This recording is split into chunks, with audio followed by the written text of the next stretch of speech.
Thanks, Emily. Yep. So you can go ahead to the next slide and we can start to really jump into this purpose of today. So as I kind of mentioned in the start, what we're going to be doing today is reviewing the methodology and the actual data layer that reflects this lakes and reservoirs indicator that will be used in the Midwest and Southeast conservation blueprints. So an example you can see on the right is if we were to take one of the lakes in the Midwest. This is Lake Lansing. It's near where I currently live.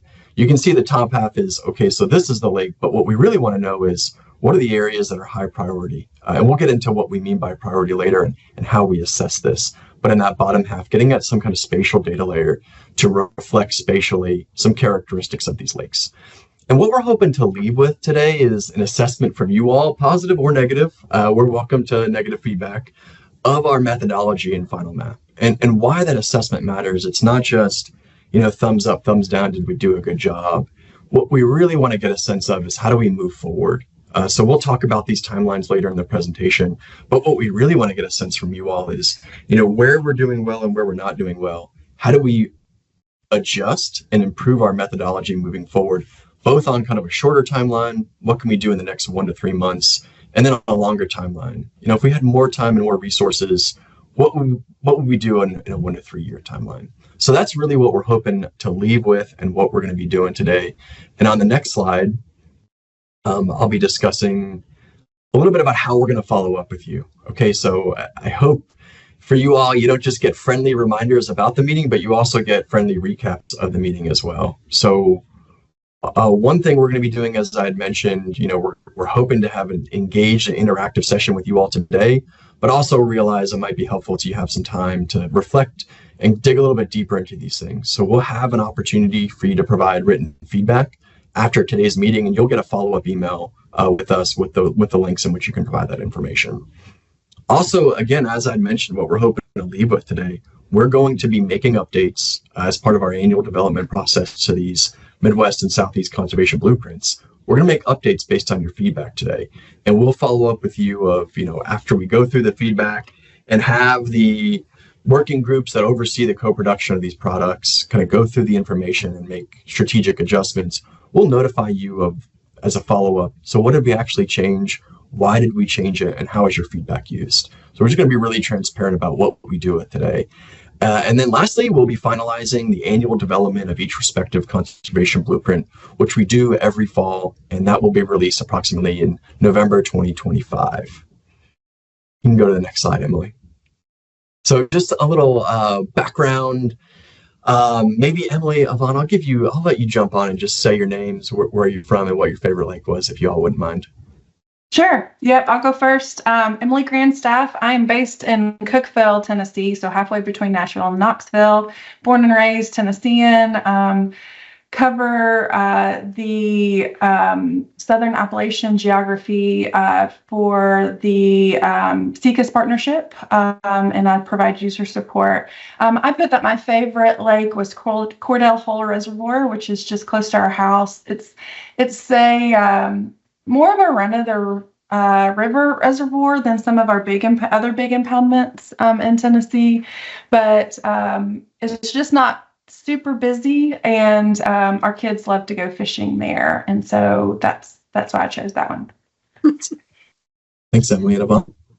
Hi, I'm Yvonne Allen. I do GIS support for the Southeast Conservation Blueprint, and I lived in Louisiana for 26 years, but I'm originally from Wisconsin, and I grew up on South Shore, Lake Superior, and also in Madison, Wisconsin. So I figured that my position between Emily and Alex is warranted because I touch things in all of those different areas. So when I was in Madison, I also worked on Lake Mendota. So that I was torn between what do I do? Do I Lake Mendota? I don't know.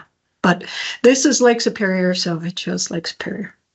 Awesome. Thanks, Emily. Thanks, Yvonne. And I had already introduced myself, but just an overview for all three of us. I mean, we're staff that help steward these co-production processes and these partnerships for the Midwest and Southeast Conservation Blueprints.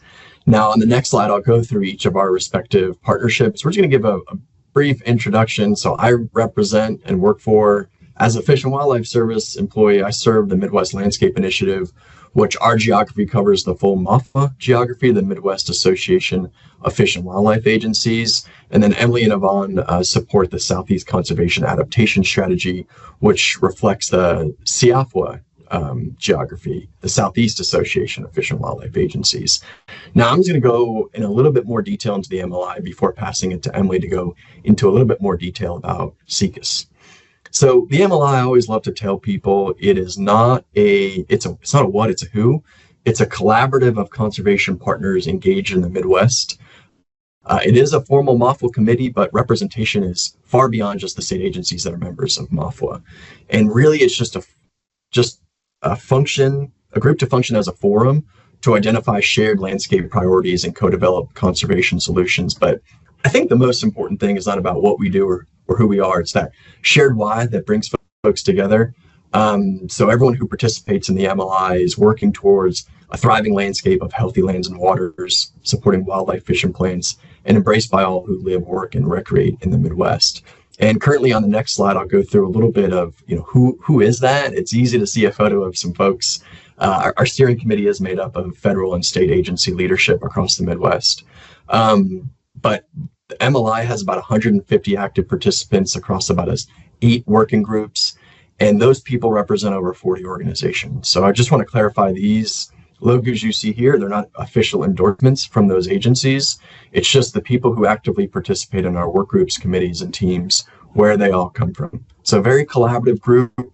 One of the products that we oversee the co-production process of is the Midwest Conservation Blueprint, but we'll talk about that in more detail in a little bit. First, I'll pass it to Emily to give a little overview of SECAS. Yep, thanks, Alex. Yeah, and so I've just got one quick slide to kind of talk about the SECAS partnership. And I'm sure as you're gathering, in many ways, MLI and SECAS are like sister partnerships. We've sort of started at different times and have sort of evolved our governance structures, and other aspects in different ways kind of over time. But there's still a lot of similarities between our two partnerships as well. And as we kind of co-develop these blueprints with our partners in different geographies, we're also finding opportunities to collaborate together. And this Lakes and Reservoirs one was just a great opportunity for our two partnerships to work together and develop indicators for our respective blueprints and be more efficient. And so a little bit about SECAS specifically. It also, as Alex said, about MAFWA and Midwest Landscape Initiative. We mirror the CFWA geography, and but we include partners with a lot of different federal agencies and nonprofits. Our partnership has been kind of around for maybe a little bit longer than MLI, and has been tracking various use cases and engagement from our partners for a little bit longer. So we have some statistics that talk about over 2,500 people from over 650 different organizations have been involved in the partnership through the blueprint development process, or other workshops or other things over time. And we have similar visions and goals as the MLI as well. We're envisioning a connected network of lands and waters across the Southeast to improve the health function and connectivity of our ecosystems for people and wildlife. And there's timestamps and we track progress on those goals, and we won't get into all of that today, but those are some other functions of SECAS as well. And when we are thinking about the blueprint in terms of collective impact and how we can look at places to build a connected network of lands and waters, and we are able to track different use cases, and today over 480 people from over 190 different organizations across the Southeast have been involved in the blueprint. And the blueprint has helped inform over $360 million worth of conservation funding that's impacted over 390,000 acres over time. So that's a little bit about SECAS. And so that's a quick overview of our two partnerships. And so now I'm going to give an overview of the blueprint. We're just kind of funneling down from the broad geography or broad partnerships information to the blueprint specifically. And so if you're not familiar with blueprint, I've got a little bit of information here about those. And so we call them living spatial plans that achieve our partnership's visions of connecting lands and waters across the U.S. And we both use sort of this rapid prototype approach. And so there's sort of three principles, with the blueprints that are really ingrained into the blueprints themselves. And that's to be super collaborative, take that co-building approach, which is why we're here today. I'm working with multiple sectors of conservation, not just lakes and reservoirs, but grassland folks, bird folks, streams folks, fire folks, there's, forestry, there's all different sectors that are kind of involved in our indicator development process. But we try to kind of streamline our build approach. And so we're committed to frequent updates. And right now we're on an annual cycle for updates. And so, we're doing a lot of data crunching throughout the year. We put out a product, we learn from that product, and then again, the next cycle, we update it and keep that process going.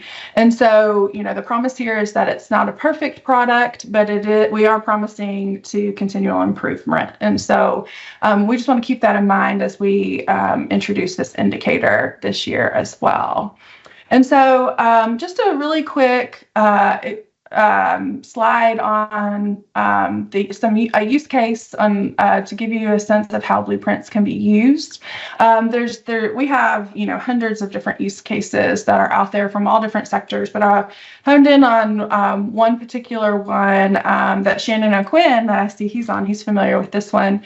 But ranking projects is a popular type of use case that we use our blueprints for. And so a landscape partnership in the Southeast, Tennessee River Basin Network, has a Shade Your Stream program. And in the past, we've used the blueprint and its indicators to inform some of the ranking questions for those conservation decisions. And through this sort of use case example with the staff from our different partnerships, it's an opportunity for us to learn informally of how people are using the blueprint outside of these kind of formal workshops that we have. And we can adapt the blueprint over time from that. But it's also a way to connect partners to one another. We've seen examples where urban forest folks want to hear from other urban forest folks in other parts of the Southeast or the Midwest. And so as somebody reaches out to us, to ask us how to use the blueprint or to help them with the blueprint, then we can say, we know somebody else that's got a similar thing going on, and we can connect them to one another. And so hopefully if you want to learn more of different use cases, we've got some links on the slides, and hopefully those slides are active, or those links are active for you, and you can click on those and learn more about how the blueprints are used. And so I want to dive into the technical development process. And so it's probably a similar process to what you can imagine if you've been involved in conservation planning or modeling projects before. We start with a list of natural and cultural resource indicators. In our case, in the Southeast, this is just a technical development slide that we have in the Southeast, but this is very similar to the Midwest. We do break our geography into different regions, mostly for computing purposes, because the software can't necessarily handle the entire geography, but we use indicators to rank areas within those zones, and we get one output from our software that we use is called Zonation. And from there, we do a connectivity analysis. So we find the largest hubs with highest priority from those zonation outputs, and do a connectivity analysis using linkage mapper. And then we combine all those together, and that's what makes our final blueprint product. And so it's And so kind of to dive in, oh, I don't know if this is really flashing like it would. I'm so sorry. But I was trying to have like one of those GIFs that like flashes from the indicator itself to the priorities. But we can show you all that later if we need to. But to kind of explain what becomes a priority in the blueprint and why it's so important for us to have sort of classes within our indicators themselves, or categories within our indicators itself. It's because it's not just a stacking exercise of each one of the individual indicators. The software really focuses on a portfolio of places. I'm seeing a typo, sorry there. Focused on a portfolio of places that supports all of the different indicators. And so there are some places that are high values for multiple indicators that end up in as a priority, but then places that may be sort of rare that that are of high value for a single indicator, but they can't be found anywhere else. Those also become a priority in the final blueprint. And so I also want to mention, I don't want to steal too much of Yvonne's thunder because she's going to kind of talk about the history of this indicator. But in the Southeast, we've never had a lakes and reservoirs indicator. And so we are hypothesizing that the inclusion of lakes and reservoirs in our blueprint in the Southeast is going to be pretty influential. You know, there's only so many pixels that can be distributed into the different classes across the priority classes in the blueprint. And so there's a lot of lakes and reservoir pixels that could become higher priorities, and that could take, redistribute the priorities a little bit. But we're still testing all of that. And of course, that is in conjunction with other indicators that are also being developed too. But we are we do want to try to get a really solid indicator for lakes and reservoirs this year. Okay, so that's a little bit of the technical process for our blueprint development. And so here's a quick map of some of these blueprints so the green, of course, is the MLI blueprint. The purple is the Southeast Conservation Blueprint. And then we haven't talked about this one as much, but Nature's Network is yet another landscape conservation design that's kind of another sister partnership to our two partnerships. But it's not being as updated as frequently, I don't think. And so, but we hopefully we'll have the data, if they are that could be used for that blueprint as well. But this kind of shows you what they look like. It's 30 megapixels, kind of higher resolution, and so we can kind of overlay the two and see how they look together across the landscape. Let's see. And so that's a big picture overview. Now we're ready to start talking indicators. And so this is a quick example of MLI's, suite of indicators that are included in their blueprints. And now we're ready to talk just about lakes. And so some quick things to know about indicators themselves. They do help to identify priority places for our respective blueprints. Some criteria that we try to use when it comes to the data. We want data that covers the full geography as much as we can. So we know we're talking about a large geography and trying to have something that's kind of standardized as best as we can make it across the full geography is a plus. We're not necessarily in the business of making our own data. We want to adopt partners' data that's readily available and is most up to date. And so, sometimes the vintage of the data can kind of cause issues, but since we have this annual revision cycle, we do want to try to use the most up-to-date data when we can.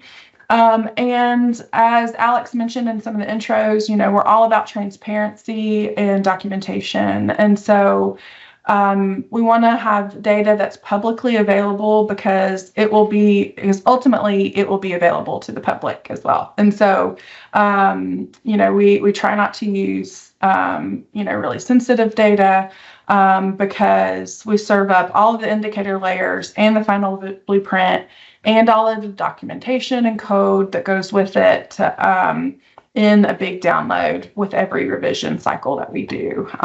So we want to try to use data that's already publicly available when we can. And so that's background to get us started on the indicators. And so now I guess I'm ready to pass it to Yvonne to talk about the indicator itself. Hey, thank you, Emily. That was a great introduction. So if you could go to the next slide, please. So this is just kind of an overview of picking up on what Emily has said. So it's getting more into the nuts and bolts of what we were looking at with this lakes and reservoirs indicator. As she had mentioned, we use this zonation software, which is a prioritization software. So we have to have something when we're looking to put an assessment value on lakes and reservoirs, we have to put things into classes. So this data layer, this indicator, we have to put it not into continuous values, but we have to put them into categories. And then also, as Emily had mentioned, lakes and reservoirs can really cover large areas in the blueprints, and they can consume, what we've seen in the past is that they can consume a lot of the priority. So we've been trying to figure out how do we integrate that without just having all of our conservation priority go into these, what can be fairly large lakes and reservoirs. What SECAS has done in the past, absent of an indicator, is to remove all the water classes from the Southeast Blueprint, and that kind of makes my hackles rise a little bit. So I've been involved. I've really enjoyed being involved in this team to try to develop something that can remedy that situation. In MLI, they've done a little bit better. They've in previous versions, they've just classified lakes as 1 is a lake and 0 is not a lake. So they were also looking to improve their classification resolution. And they actually introed using this particular approach that I'm going to talk about with their previous revision cycle. So what we would like to include is a measure of lake quality. So especially if we can take that measure and break a large continuous lake down into some smaller areas that are based on condition and importance for conservation. And I can think of a lot of ways to do that, given a single lake, but we're looking at an extremely large geography of lakes. So we have to dial back a little bit some of our expectations and try to do that continuous loop that Emily was demonstrating of, does this work? No, it doesn't work. Why doesn't it work? Let's try something again. And that's what we're sort of in that cycle right now. What we would prefer is to have a stable or durable measure of water quality to place a value on lake condition. So something that's not varying seasonally, because, we all know that lakes can vary a tremendous amount in terms of quality seasonally. And so it's basically one lake, one measure. We would also prefer to have metrics that can be easily understood. So not something that requires a lot of explaining, and that's associated with conservation actions that can reasonably be done. There's also, you'll notice we're putting together lakes and reservoirs in this. Ideally, we would like to separate them out into natural lakes and reservoirs. I recognize that that's a lot of it. we just don't have the data right now to support that kind of robust classification on a scale that we're looking at right now. What we really need to have is more comprehensive dam data, especially in the Southeast. There's some places that have really good data, but that's in the future. Next slide, please.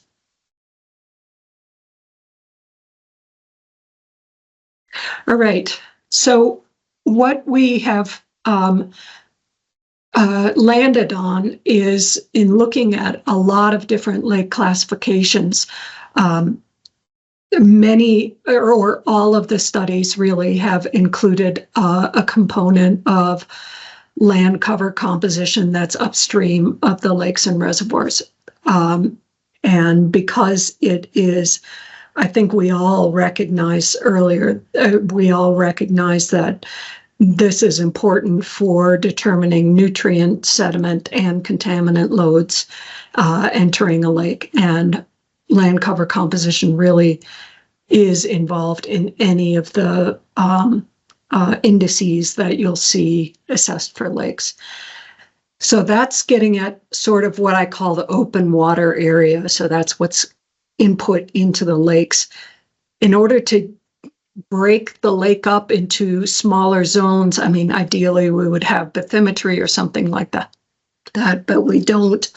But we recognize that the nearshore zone supports higher productivity by many species and also spawning activities. So we use that, and also that's the portion of the lake that's typically used for public recreation. So we use that concept to look at then the land cover that's just adjacent to the shoreline. So that shoreland land cover, recognizing that will affect nearshore quality.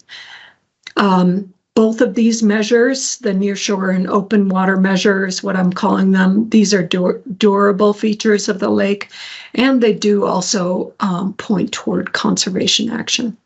Next slide, please. So there's a lot of stuff on here, but I'll break it down a little bit. So ideally, so if you look at that blue row there, ideally we want something that where the extent is the continental US. There is no minimum area of the lake. It's this measure is being updated in an ongoing fashion, and that we have attributes, whatever attributes we choose, we have those available for all the lakes. So those kind of, that goal is sort of limiting us in what data sets we can use. And I'll start off by what we chose. We are using the Lagos data set that was developed at Michigan State University. The extent for that is the continental US. It has a very low minimum area of greater than 1 hectare. They've calculated land cover values using NLCD 2016, but because of the work that they've done in defining the watersheds for each lake, we can easily update this to 2021.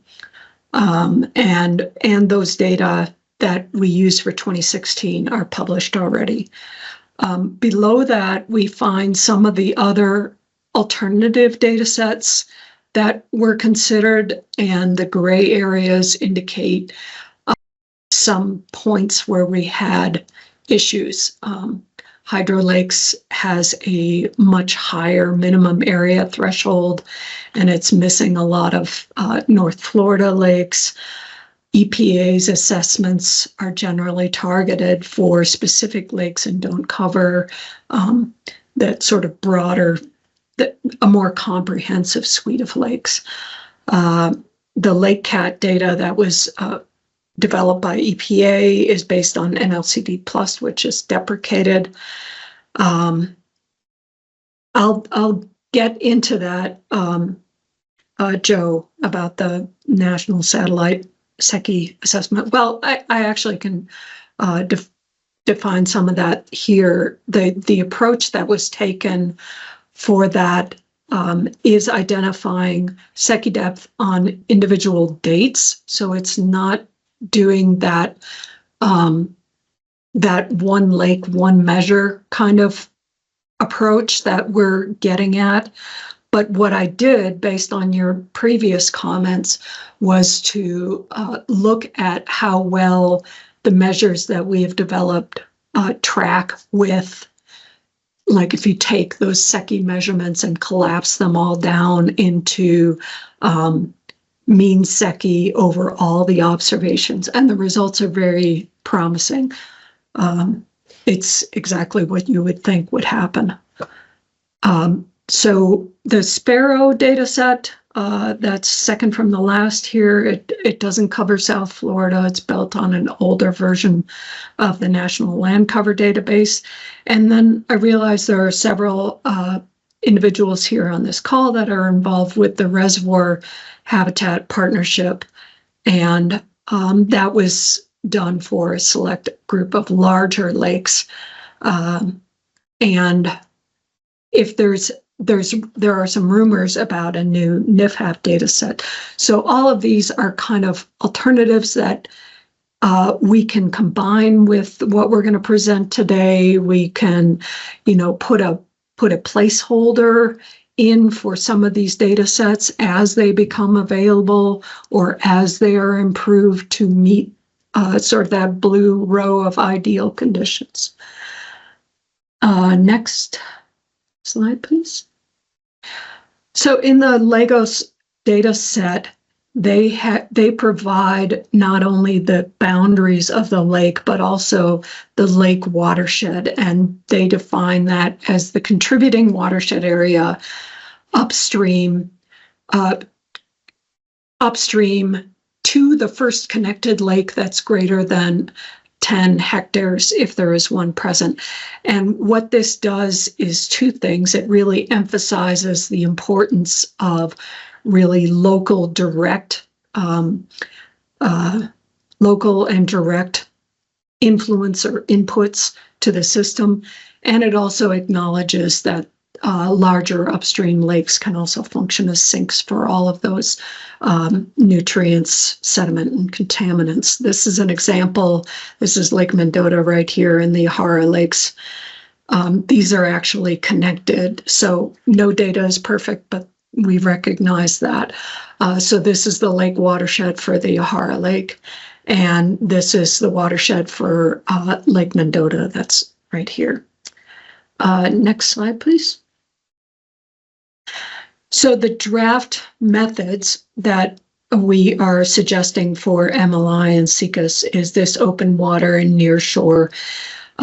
We used the percent lake watershed disturbance that was calculated in that published paper, Lapierre 2023, to put a value on the open water part of the lake. And we use the Midwest Glacial Lakes Partnership thresholds to define disturbance categories. So it gets a high value if the disturbance, upstream watershed disturbance, is less than 25, 2 if it's in intermediate, and 1 if the watershed disturbance is greater than 60%. So that's for the open water part. For the nearshore part, this is something that we created on our SECAS MLI side, is create this a 100-meter buffer that's interior in the lake. So this is the nearshore zone. And we used the National Land Cover Database to classify the land cover that's in that nearshore zone into natural and non-natural. So we use a moving window to assign each pixel that's in that nearshore value either a 0 if it's non-natural, for if the majority of the pixels are non-natural, and a 1 if they are natural land cover. So the nearshore pixels will get not it'll get the open water score, but then if you have, it'll add the near shore score. So if you have a natural land cover, you get a boost of 1. Otherwise, you stay level with the open water value. Next slide, please, Emily. Okay, so this is an example of what that looks like for Lake Mendota, which is, as I said, I've worked on before, and my high school is on this map somewhere. So the upstream watershed disturbance is 89%, so very high in this Midwest, heavily farming, also urban lake. So the open water class for Lake Mendota is 1. And for some of these areas that are in the lighter cyan, those are areas that have that get a bump because the nearshore land cover is natural. Next slide. And the next one is Emily Grandstaff's favorite lake, Old Hickory Lake, where she grew up. So this one falls sort of in the middle. This is along the Cumberland River. Like she said, it's kind of like a run of river reservoir. And you can see that the upstream watershed disturbance is 45%. So it gets an open water class of 2, and in the locations where the near shore is natural, it gets an extra boost of 1. So those would score as 3. Next slide. And the final example of this is Clarks Hill Lake in Georgia. This is Alex's favorite lake. So it's the upstream watershed disturbance in this particular lake is very low. So it's 22% disturbance, and that bumps it into that class, open water class of 3. And again, lots of area on this reservoir that where the nearshore value is 1. So lots of good intact riparian areas. So that's briefly an introduction to the methodology that we used, and I will kick it back over to Emily so we can introduce the interactive portion of our presentation.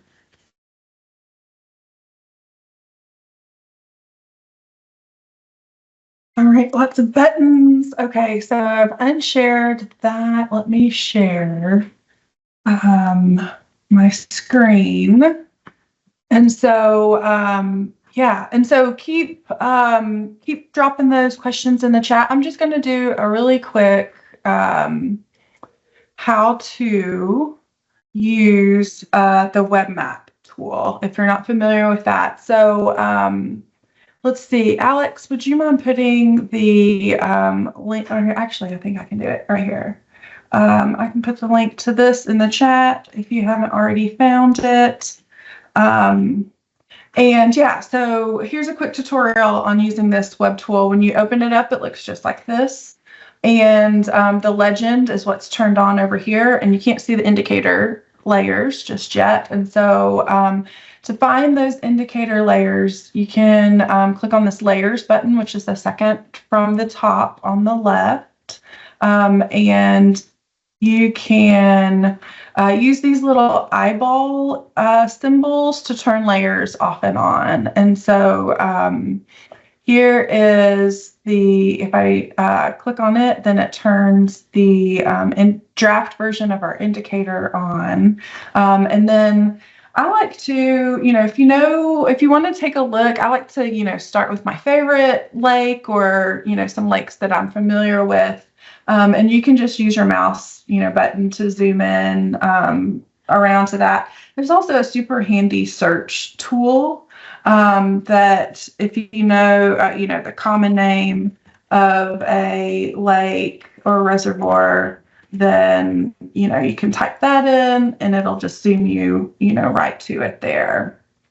And the other thing that I'll show you really quickly about this web tool is the legend the legend button over here on the left again, and then you can see those legends for the layers that you've got turned off and on there. And then if you want to look at aerial imagery as a base map, there's a base map button, and you should be able to identify one of the aerial photography or imagery base maps that you might want to add there. And then finally, I'll mention we've got a couple of alternatives indicators in our list of layers too, so you can kind of examine those as well. But I think the primary one is this first version that's at the top, that's got the dated February 13th, 2025 version. Yeah, Emily, if I can interrupt just briefly, Sure. That the first one demonstrates if you can turn that one on for a second. Oh, okay. The first one demonstrates the classified data. So, and if you turn on the second one, that will, and that will give you the actual upstream watershed values, so not classified already. And the layer that's just below that just provides an alternate breakdown instead of the thresholds that the Midwest Glacial Lakes Partnership use. This, we can change those values if there's a huge appetite for it. Otherwise, we'd probably like to stick with what's already been developed for Midwest Glacial Lakes Partnership. Yep, good. Yeah, thanks for jumping in there. That's great. And then one quick thing too, I think you should be able to, if you needed to, you can click on a cell in that layer, and a pop-up, like an identify tool pop-up will come up. And so there's just a little bit of information there, but if you needed to look at that, you can see that there.